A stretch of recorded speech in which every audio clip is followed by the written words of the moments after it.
In Synastry, Venus opposite Rahu is essentially the same dynamic as Venus conjunct Ketu, because the nodes always sit 180 degrees apart. However, the opposition terminology shifts the focus to the Rahu end of the axis, emphasizing a powerful, almost hungry pull toward the future rather than just a comfort in the past. Here are the karmic implications of this specific alignment. The hunger and obsession. While Ketu represents what we are moving away from, Rahu represents our unquenchable desires. When your Venus opposes someone's Ketu, it is conjunct their Rahu. Intense magnetism. This creates a lightning bolt attraction. You may feel an insatiable desire to be around this person, often feeling like they hold the key to your future happiness or evolution. The shadow attraction. Rahu is the planet of the outcast and the unconventional. You may be drawn to this person specifically because they are different from your usual type, or because the relationship feels taboo or rebellious in some way. Karmic, fast forward. If Venus conjunct Ketu feels like a slow, nostalgic walk through the past, Venus opposite Rahu, conjunct Rahu, feels like being shoved into a high-speed elevator toward your destiny. The lesson.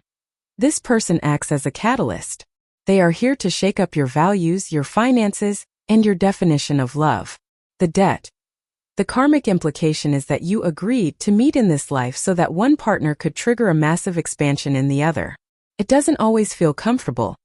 It often feels like a crush that is both exhilarating and destabilizing. Illusion and the mirage. Rahu is the master of Maya, illusion, idealization. You might project your highest romantic fantasies onto this person, seeing them not as they are, but as you want them to be. The pop.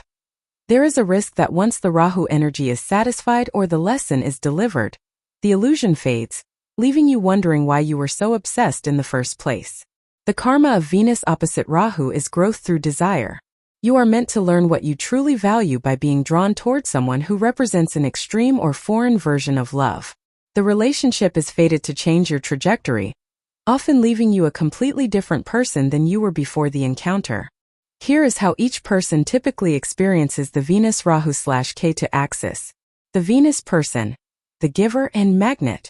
The Venus person brings the energy of love, harmony, and resources to the table. They are often the one investing the most in the emotional bank account. The experience. They feel an inexplicable magnetic pull to the node person. If the connection is on the Rahu side, they feel electrified and inspired to change their life. If it's on the Ketu side, they feel a deep, heavy sense of duty or service toward the partner.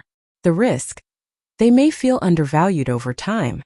Because they are projecting their ideals onto the node person, they might ignore their own needs just to keep the connection alive. The karmic task. To learn that their value isn't defined by how much they give to a fated partner. They must learn to love without losing their own identity in the other person's storm. The node person, the catalyst. The node person, the one whose Rahu/Ketu is touching the other's Venus, often holds the power in the relationship, though they may not realize it.